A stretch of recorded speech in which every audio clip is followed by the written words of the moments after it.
दोस्तों, मैं आपसे बहुत ज़्यादा सिंपल सा सवाल पूछता हूँ। 1+1+1 कितना होता है? इस सिंपल से सवाल का जवाब कोई सेकंड स्टैंडर्ड का एक छोटा सा बच्चा भी दे देगा कि इसका जवाब 3 होता है। दोस्तों, मैं आपसे एक और सिंपल सा सवाल पूछता हूँ कि 1 -1 और √-1 क्या एक होता है या फिर अलग अलग होता है? जिन लोगों ने मैथमेटिक्स को अच्छे से पढ़ा होगा वो लोग इस बात से आराम से जवाब दे देंगे कि 1 -1 और √-1 एक नहीं होता है, ये तीनों अलग अलग है। 1 is not equal to -1 is not equal to √-1। पर अगर मैं आप लोगों से ये कहूँ कि दुनिया में ऐसे मिलियंस ऑफ लोग हैं जो इस बात पे तो यकीन करते हैं कि 1 -1 और √-1 एक नहीं है, पर जब उन लोगों से ये सवाल पूछा जाए कि 1+1+1 कितना होता है तो इसका जवाब बोलते हैं 1। आप में से ज़्यादातर लोग समझ गए होंगे कि मैं किस टॉपिक के बारे में बोलने वाला हूँ। जैसे कि आप सभी लोगों ने वीडियो के थंबनेल में देख लिया होगा कि बात ट्रिनिटी पे होने वाली है, ट्रिनिटी के कॉन्सेप्ट पर। दुनिया में सारे क्रिश्चियंस बोलते हुए मिलेंगे कि हम मोनोथीस्ट है, मतलब हम एक ही खुदा में मानते हैं और एक खुदा के अलावा दुनिया में कोई खुदा नहीं है। फिर दूसरी तरफ ये भी बात बोलते हुए मिल जाएंगे कि पिता, पुत्र, पवित्र आत्मा ये तीनों गॉड है, और इस चीज़ को जस्टिफाई करने के इसके लिए बताते हैं कि हम ट्रिनिटी के कॉन्सेप्ट में यकीन करते हैं। पर जब भी क्रिश्चियनों से ये सवाल पूछ लिया जाए कि ट्रिनिटी क्या है और इस कॉन्सेप्ट को एक्सप्लेन करो, तो शायद ही कोई क्रिश्चियन आपको ये समझा पाए कि ट्रिनिटी का कॉन्सेप्ट क्या है। कोई भी क्रिश्चियन इस ट्रिनिटी के कॉन्सेप्ट को समझा ही नहीं पाता है, क्योंकि ये कॉन्सेप्ट उन्हें खुद समझ में नहीं आता है, और क्योंकि इस ट्रिनिटी का मेंशन बाइबल में कहीं पे भी नहीं है, और ये ट्रिनिटी का कॉन्सेप्ट कभी एग्जिस्ट ही नहीं करता है बाइबल में, ना ही ओल्ड टेस्टामेंट में और ना ही न्यू टेस्टामेंट में। तो क्या है ट्रिनिटी का यह कॉन्सेप्ट, कैसे ट्रिनिटी का कॉन्सेप्ट फेक है, और कैसे ट्रिनिटी के कॉन्सेप्ट को बाइबल में बाद में ऐड अप कर लिया गया हुआ था, समझेंगे आज इस कॉन्सेप्ट को इस वीडियो में। जय हिंद, वंदे मातरम। दोस्तों, मैं हूं आपका दोस्त ब्रॉली। स्वागत है आप सभी का चैनल अपने एग्नोस्टिक हेडन पर। तो शुरू करते हैं आज का video without praising the Lord.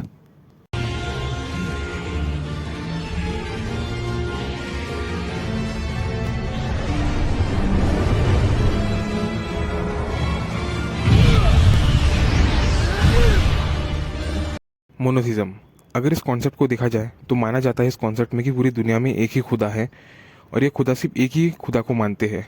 इस कॉन्सेप्ट में मल्टीपल गॉड्स एग्जिस्ट नहीं करा करते हैं। क्रिश्चियनिटी का बोलना होता है कि हम मोनोथिस्टिक रिलीजन है, मतलब हम सिर्फ एक ही खुदा में मानते हैं।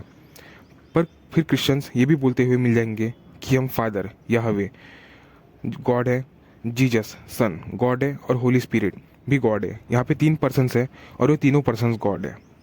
अगर 3 पर्सन्स है और तीनों गॉड है तो यहाँ पे 3 गॉड हुए। पर क्रिश्चियनिटी बोलती है कि हम मोनोथिस्टिक है, तो यहाँ पे क्रिश्चियनिटी मोनोथिज्म कैसी हुई? इस बात को एक्सप्लेन करने के लिए क्रिश्चियंस बताते हैं ट्रिनिटी के कॉन्सेप्ट को कि हम ट्रिनिटी में मानते हैं। चलिए मैं आपको ट्रिनिटी का कॉन्सेप्ट क्या है थोड़ी शॉर्ट में समझा देता हूँ। यहाँ पे 3 पर्सन्स अकॉर्डिंग टू क्रिश्चियनिटी, एक फादर याहवे, एक सन जीसस, और एक होली स्पिरिट पवित्र आत्मा। जो फादर है वो सन नहीं है, जो सन है वो फादर नहीं है, और जो होली स्पिरिट है वो फादर नहीं है। ये तीनों अलग अलग एंटिटीज़ है, पर जो फादर है वो भी गॉड है, जो सन है वो भी गॉड है, और जो होली स्पिरिट है वो भी गॉड है। मतलब कि 3 पर्सन्स हैं और तीनों गॉड है, और तीनों अलग अलग है। तीनों पर्सन्स फुल्ली गॉड है, तीनों ऑल पावरफुल, ऑल नोइंग, और तीनों इटर्नल है, मतलब कि हमेशा से है। एक भी टाइम ऐसा नहीं आता है जब इन तीनों का एग्जिस्टेंस नहीं था। तीनों हमेशा से है, और तीनों एक ही विल को शेयर करते हैं, मतलब कि तीनों एक ही सोच रखते हैं। God is the Father. God is the Son. God is the Holy Spirit. But the Son is not the Holy Spirit. They're two separate persons. The Son is not the Father. They're two separate persons. The Father is not the Holy Spirit. अगर monotheism को definition को देखा जाए तो इस belief को मानने वाले सिर्फ एक ही गॉड को मानते हैं। पर अगर क्रिश्चियनिटी के अकॉर्डिंग देखा जाए तो यहाँ पे 3 पर्सन्स है और तीनों गॉड है। तो ये सवाल उठता है कि इन तीनों पर्सन्स में से गॉड कौन है? अगर तीनों गॉड है तो फिर क्रिश्चियनिटी मोनोथिस्टिक रिलीजन नहीं हुई। 3 गॉड में यकीन करते हैं, फादर, सन और द होली स्पिरिट, और ये तीनों अलग अलग है। ये तीनों एक गॉड का हिस्सा नहीं है, ना ही ये तीनों गॉड एक गॉड का मैनिफेस्टेशन है, ना ये तीनों गॉड एक ही गॉड का पार्ट है। इस इमेज में से आपको देखा जा सकता है कि कैसे क्रिश्चियनिटी की हालत इस मामले में मोनोथिज्म और ट्रिनिटी के कॉन्सेप्ट को लेकर। अगर दुनिया में कोई भी इंसान मैग्नीफाइंग ग्लास लगाकर या फिर माइक्रोस्कोप लगाकर भी बाइबल में वर्ड ट्रिनिटी और ट्रिनिटी के कॉन्सेप्ट को खोज निकालने की कोशिश करे तो उसको ये नहीं मिलेगा, क्योंकि बाइबल में वर्ड ट्रिनिटी और ना ही ट्रिनिटी का कॉन्सेप्ट कहीं पे बाइबल में मिलता है। ट्रिनिटी का कॉन्सेप्ट क्रिश्चियंस ने एंशियंट पेगन से चुरा कर अपने रिलीजन में एडप्ट कर लिया था, ताकि जीसस की डिविनिटी में जो भी प्रॉब्लम्स आ रही थी उसको सॉल्व करके जीसस को डिवाइन बनाया जा सके और जीसस को गॉड साबित कर दिया जा सके। अब देखते हैं ट्रिनिटी का कॉन्सेप्ट कैसे डेवलप हुआ था और क्या है इसके पीछे डेवलपमेंट का प्रोसेस। ट्रिनिटी का डेवलपमेंट का कॉन्सेप्ट अगर देखा जाए तो इसकी शुरुआत हुई थी लेट सेकेंड सेंचुरी सीई में, जब लोगों के बीच में काफ़ी डिबेटेबल टॉपिक था कि जीसस को खुदा ने बनाया था, याहवे ने, और फिर बाद में जब जीसस ने बैप्टिज्म लिया था तो उसके ऊपर होली स्पिरिट भेज के उसको अपना बेटा बना लिया, जिससे कि जीसस आगे सन ऑफ गॉड कहलाने लगा। या फिर जीसस को खुदा ने नहीं बनाया है, जीसस हमेशा से प्रेजेंट था और खुदा के बराबर ही है और जीसस में गॉड वाले एट्रीब्यूट्स हैं। इन सारे डिस्प्यूट्स को सॉल्व करने के इसके लिए कई सारे काउंसिल्स हुई और बहुत वर्क किया गया, जिसमें कि सबसे पहले काउंसिल हुई थी काउंसिल ऑफ नाइसिया, जो कि 325 सीई में हुई थी। और फिर इस कॉन्सेप्ट को लेके कई सारे वर्क हुए। फिर फाइनली 5th सेंचुरी आते आते ट्रिनिटी के कॉन्सेप्ट को स्टैब्लिश कर लिया गया था और फिर इसको क्रिश्चियनिटी में एडप्ट कर लिया गया। अब देखते हैं कुछ हिस्टोरियंस और स्कॉलर्स के ओपिनियन को कि क्या है ट्रिनिटी के ऊपर। सबसे पहला रेफरेंस आता है book the old truths in a new light में, जिसके पेज नंबर 381 में ऑथर ने लिखा हुआ है। यहाँ पे देखा जा सकता है कि बताया जा रहा है कि पहले लाइन में कि जनरली लोगों को लगता था कि ट्रिनिटी का कॉन्सेप्ट का क्रिश्चियन ओरिजिन है, पर लगभग सारे देशों में ट्रिनिटी के कॉन्सेप्ट को डॉक्ट्रिन मिल जाती है, जिसमें कि सबसे पहला एग्जांपल देते हुए ऑथर ने बताया है ओसिरिस, एसिस और हॉरस का, जो कि इजिप्शियन माइथोलॉजी के गॉड्स है। फिर अगला एग्जांपल देते हुए बताया हिंदुज़म का कि कैसे हिंदू स्क्रिप्चर्स में ट्रिनिटी का एग्जांपल मिलता है, ब्रह्मा, विष्णु, शिवा, जो कि तीनों एक है। फिर आगे देखा जाए तो नंबर 3 का इंपॉर्टेंस बताया गया हुआ है और कैसे दूसरे माइथोलॉजीज में ही इंपॉर्टेंस रखते हैं। सबसे पहला एग्जांपल दिया एरिस्टोटल का, फिर उसके बाद में जो के थंडरबोल्ट का, उसके बाद में नेपच्यून के इसका और फिर सेरेब्रस का, जहाँ पे नंबर 3 के इंपॉर्टेंस को बताया गया है। फिर आगे पेज नंबर 383 के लास्ट में देखें तो इस बुक में बताया जा रहा है कि सबसे ओल्डेस्ट ट्रिनिटी का एग्जाम्पल हमें हिंदू ब्राह्मणिकल टेक्स्ट में मिलता है, जहाँ पे ब्रह्मा, विष्णु और महेश के इंटरकनेक्टेड होने का बताया गया हुआ है। अगला रेफरेंस आता है book the two Babylonians by Alexander Hislop case में, जहाँ पे राइटर ने लिखा हुआ है कि will animal after this say that the Roman Catholic church must still be called Christian because it's hold the doctrine of Trinity, so did the pagans Babylonians, so did the Egyptians, so do the Hindus. These are in the very same sense in which the Rome does. यहाँ पे writer ने बोला हुआ है कि क्या मतलब अभी रोमन कैथोलिक चर्च को भी क्रिश्चियन मानना चाहिए, क्योंकि वो लोग ट्रिनिटी के कॉन्सेप्ट को मानते हैं, क्योंकि ऐसा तो पेगन्स बिलीफ वाले एंशियंट बेबीलोनियंस, इजिप्शियंस और करंट टाइम में हिंदूज किया करा करते हैं। अगला रेफरेंस आता है the book story of the civilisation volume 3, जहाँ पे पेज नंबर 595 में लिखा हुआ है कि Christianity did not destroy paganism, it adopted it. The Greek mind dying came to the transmigrated life in the theology and the literature of the church. The Greek language having resigned for the centuries over the philosophy became the vehicle of the Christian literature and the ritual। यहाँ पे देखा जा सकता है कि कैसे Christianity ने pagans ideas को अपने रिलीजन में एडअप कर लिया और अपना हिस्सा बना लिया। ट्रिनिटी पेगनिज्म का कॉन्सेप्ट है और इस कॉन्सेप्ट को खुद जूश भी नहीं मानते हैं। क्रिश्चियनिटी जो कि जुडाइज़म का ही एक निकला हुआ सेक्ट है और जुडाइज़म से ही फॉर्म हुआ है, तो जुडाइज़म में ट्रिनिटी के कॉन्सेप्ट को नहीं माना जाता है क्योंकि ये एक पेगन कॉन्सेप्ट है। इसलिए कोई दुनिया भर में जितने भी जूश होंगे वो ये बोलेंगे कि हमारे रिलीजन में ट्रिनिटी का कॉन्सेप्ट नहीं मिलता है और हम ट्रिनिटी के कॉन्सेप्ट को नहीं मानते हैं, जिससे कि ये बात प्रूफ होती है कि ट्रिनिटी का कॉन्सेप्ट एंशियंट पेगन्स का था और क्रिश्चियंस ने इसको चुरा के अपने थियोलॉजी में एडअप कर लिया ताकि वो लोग जीसस की डिविनिटी को साबित कर पाए। अब खुद बाइबल से ही देखते हैं कि कैसे ट्रिनिटी का कॉन्सेप्ट बाइबल से डिसअप्रूव हो जाता है और बाइबल कैसे ट्रिनिटी के कॉन्सेप्ट को अपोज करती है। सबसे पहला पॉइंट देखते हैं कि बाइबल के अकॉर्डिंग कितने गॉड है। Deuteronomy chapter number 6 verse number 4, Hear, O Israel, the Lord our God is one Lord. 1 Corinthians chapter number 8 verse number 4, Concerning therefore the eating of those things that are offered in sacrifice unto idols, we know that an idol is nothing in the world, and that there is no other God but one. 1 Timothy chapter number 2 verse number 5, For there is one God and one mediator between God and man, the man Christ Jesus. Galatians chapter number 3 verse number 20. Now a mediator is not a mediator of one but God is one. तो यहाँ पे Bible के versus में ये बताया गया हुआ है कि अकॉर्डिंग टू बाइबल सिर्फ एक ही गॉड है और एक गॉड के अलावा और कोई गॉड नहीं है। अब देखते हैं बाइबल के अकॉर्डिंग गॉड कौन है। Exodus chapter number 20 verse number 3, that shall have no other gods before me. तो यहाँ पे यहोवा ने 10 कमांडमेंट्स में बताया हुआ है कि मैं ही खुदा हूँ और तुम्हें मेरे अलावा किसी और को खुदा नहीं मानना है, सिर्फ मैं ही हूँ।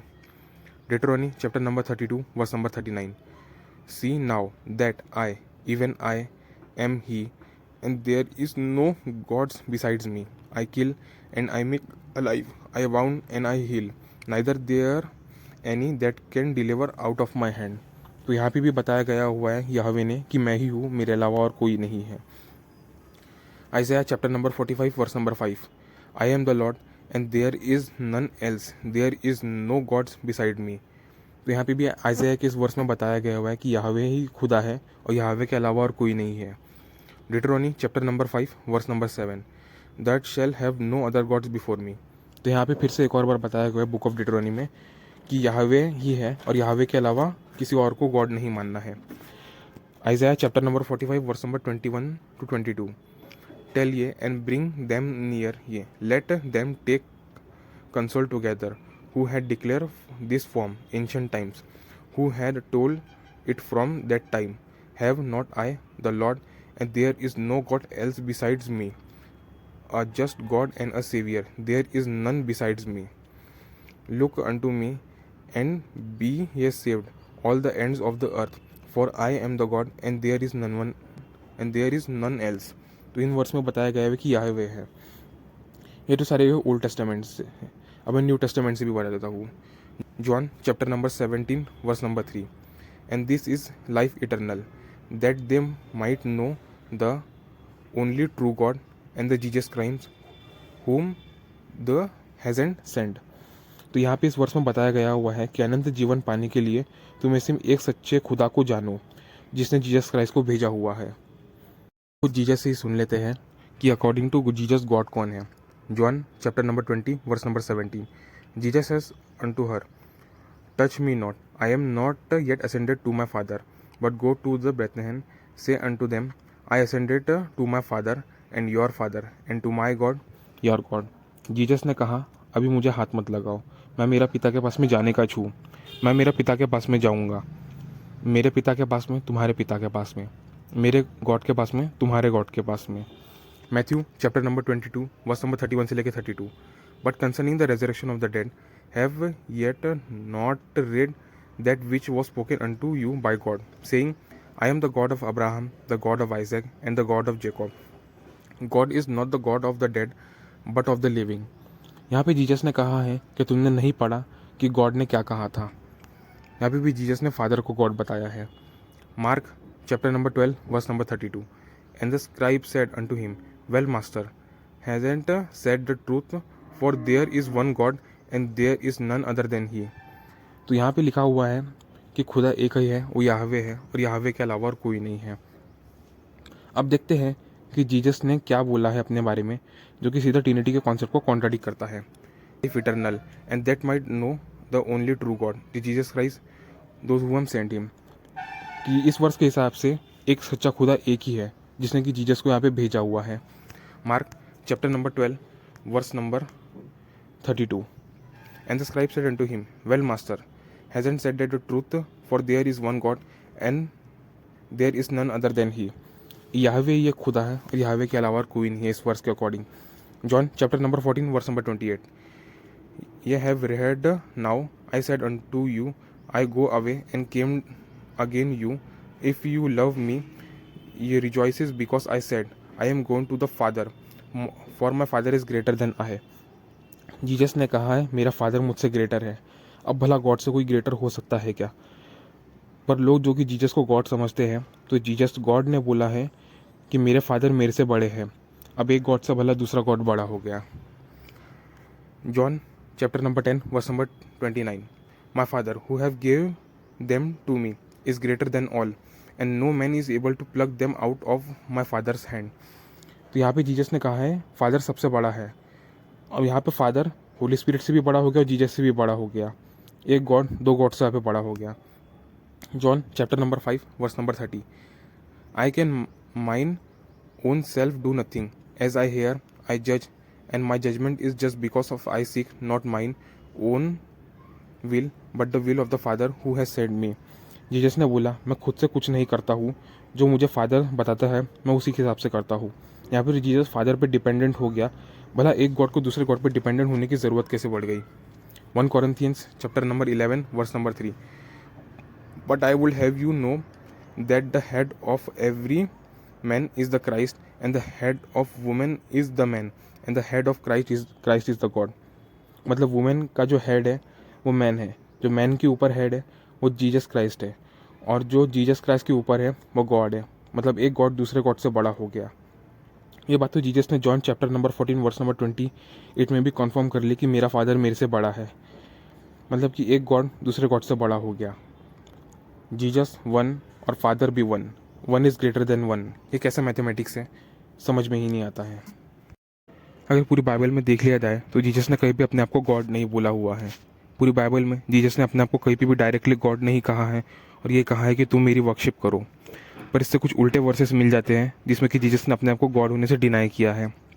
स्क्रीन पे ये वो सारे वर्सेस हैं जहाँ पे जीसस ने अपने आप को गॉड से अलग बताया है और कहा है कि गॉड फादर ही है। इसको आप लोग पॉज करके चेक कर सकते हैं। अब मैं बाइबल से साबित करता हूँ कि ट्रिनिटी एग्जिस्ट नहीं करती है, याहवे ही गॉड है और जीसस क्राइस्ट गॉड नहीं है। 1 Corinthians chapter number 8 verse number 4 से लेके 6 तक, concerning therefore the eating of those things that are offered in a sacrifice unto idols, we know that an idol is nothing in the world and that there is no other God but one, for though we call the gods were in the heaven on the earth, as there are many gods and many lords, yet to us there is but one God, the Father, whom all the things, and we in him, and one Lord Jesus Christ, by whom all the things, and we by him। तो यहाँ पे verse number 4 में देखा जाए तो यहाँ पे बताया गया हुआ है कि गॉड एक ही है, एक गॉड के अलावा और कोई गॉड नहीं है। और फिर वर्स नंबर 6 में पढ़ा जाए तो फिर से बताया गया हुआ है कि गॉड एक ही है, वो फादर है, और जीसस क्राइस्ट को यहाँ पे लॉर्ड बोला गया हुआ है। तो गॉड एक ही है और इस वर्स में गॉड को बोला गया हुआ है फादर को, ना कि जीसस क्राइस्ट को। अब यहाँ पे वर्ड देख लिया जाए तो गॉड और लॉर्ड बोला गया हुआ है। लॉर्ड का मतलब होता है मालिक और गॉड का मतलब होता है ईश्वर। जो गॉड को हम लॉर्ड भी बोल सकते हैं क्योंकि जो ईश्वर है वो मालिक भी बन सकता है, वो सबका मालिक होता है, वो पूरी यूनिवर्स का मालिक है। पर जो लॉर्ड है उसको गॉड नहीं बोला जा सकता है क्योंकि मालिक कभी भी ईश्वर नहीं बन सकता है। मालिक कुछ चीज़ों का ही मालिक बन सकता है, लॉर्ड किसी चीज़ों का ही मालिक होता है, पर वो यूनिवर्स का मालिक नहीं होता है। तो इस वर्ष के हिसाब से ये साबित होता है कि ट्रिनिटी का कॉन्सेप्ट नहीं है। बाइबल के अकॉर्डिंग गॉड एक ही है, वो फादर है, और जीसस क्राइस्ट गॉड नहीं है। बाइबल की ऐसी कई सारी टीचिंग्स आती है जो कि कॉन्सेप्ट ऑफ ट्रिनिटी को बिल्कुल कॉन्ट्राडिक्ट करती है। अब मैं उसमें से कुछ वर्सेस बताता हूँ जो कि कॉन्सेप्ट ऑफ ट्रिनिटी को बिल्कुल कॉन्ट्राडिक्ट करती है और बताती है कि ट्रिनिटी एग्जिस्ट नहीं करती है बाइबल में। ट्रिनिटी के कॉन्सेप्ट के अकॉर्डिंग तो फादर, सन और होली स्पिरिट है, ये तीनों अलग अलग डिफरेंट एंटिटीज़ है, ये 3 डिफरेंट पर्सन्स हैं, ये तीनों एक नहीं है। पर जब John chapter number 10 verse number 30 को पढ़ा जाए, जो कि क्रिश्चियंस का सबसे फेवरेट वर्स है जीसस को गॉड साबित करने के लिए, जीसस ने यहाँ पे कहा है I and the father are the one. तो यहाँ पे जीसस ने कॉन्सेप्ट ऑफ ट्रिनिटी को कॉन्ट्राडिक्ट कर दिया क्योंकि ट्रिनिटी के हिसाब से तो फादर है वो सन नहीं है, जो सन है वो फादर नहीं है, ये दोनों अलग अलग है। पर जीसस ने यहाँ पे बोल दिया कि I and the father are the one. फिर ट्रिनिटी के हिसाब से फादर, सन और होली स्पिरिट ये तीनों इटर्नल है। एक ऐसा टाइम नहीं था जिसमें ये तीनों एग्जिस्ट नहीं किया करा करते थे। इसके काउंटर में वर्स आता है कोलोसियंस चैप्टर नंबर 1 वर्स नंबर 15 का, जहाँ पे लिखा हुआ है कि he is the image of the invisible God, the first born of every creature. यहाँ पे लिखा हुआ है कि जीसस को सबसे पहले यहोवा ने बनाया है, सारी क्रिएशन में सबसे पहले जीसस को बनाया हुआ है और जीसस सबसे पहले बॉर्न हुआ है। जेनेसिस के चैप्टर नंबर 1 में जब यहोवा क्रिएशन कर रहा था तो इस वर्ष के अकॉर्डिंग सबसे पहले जीसस को बनाया गया है, बाद में सबको बनाया गया हुआ है। मतलब कि जीसस का एग्जिस्टेंस इन्फिनिटी से नहीं था, एक पॉइंट पे जीसस को यहोवा ने क्रिएट किया और उसके बाद में जीसस का एग्जिस्टेंस हुआ। तो इस पॉइंट के हिसाब से जीसस इटर्नल नहीं हुआ, जो कि कॉन्सेप्ट ऑफ ट्रिनिटी को कॉन्ट्राडिक्ट कर देता है। फिर ट्रिनिटी के हिसाब से तीनों ऑल नोइंग है, पर जब Mark chapter number 13 verse number 32 को पढ़ा जाए तो लिखा हुआ है but of the day and that are known no man not the angels who are in the heaven neither the son but only the father. तो यहाँ पे एंड टाइम्स के बारे में जीसस ने बताया है कि वो किसी को भी नहीं पता है, ना ही किसी इंसान को, ना ही फरिश्तों को स्वर्ग में, और ना ही मनुष्य के पुत्र को, जीसस को। बस पता है तो फादर को ही पता है। तो इस पॉइंट के हिसाब से जीसस यहाँ पे ऑल नोइंग साबित नहीं होता है, जो कि कॉन्सेप्ट ऑफ ट्रिनिटी को कॉन्ट्राडिक्ट कर देता है। फिर ट्रिनिटी के हिसाब से तीनों ऑल पावरफुल है, पर जब Matthew chapter number 12 verse number 28 को पढ़ा जाए तो लिखा हुआ है, but if I cast out devils by the spirit of God then the kingdom of God is come unto you. तो यहाँ पे जीसस ने कहा है कि मैं डेवल्स को गॉड के स्पिरिट की मदद से बाहर निकालता हूँ। यहाँ पे जीसस ऑल पावरफुल साबित नहीं हुआ, क्योंकि वो गॉड के स्पिरिट के ऊपर डिपेंडेंट है।